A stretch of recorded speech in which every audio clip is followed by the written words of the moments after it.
Now we will be discussing the recent BLS Guideline changes that were made in 2010 by the American Heart Association. The AHA updates the guidelines for cardiopulmonary resuscitation, CPR, and emergency cardiovascular care, ECC, every 5 years. The first change is the ABC step: airway, breathing, compressions. Instead of being in the order of ABC, the order will now be CAB, compressions, airway, breathing. The goal is to increase survival rates by stimulating early CPR. Also, it is intended to avoid the issue of bystanders interpreting agonal breathing as signs of life, which causes them to withhold CPR. The next change is to drop the look, listen, and feel step.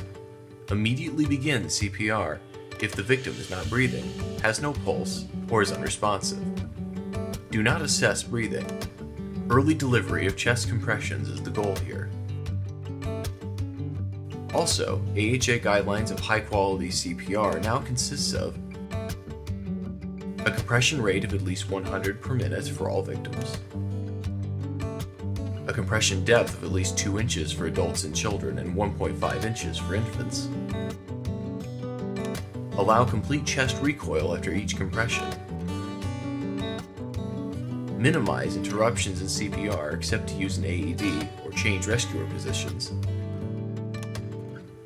do not overventilate,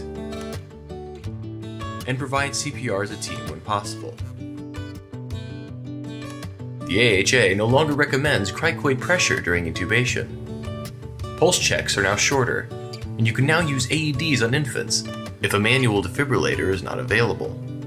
If there are no pediatric pads, use adult pads. Any defibrillation is better than none. Now that you know the new AHA guidelines, let's move on to BLS for adults.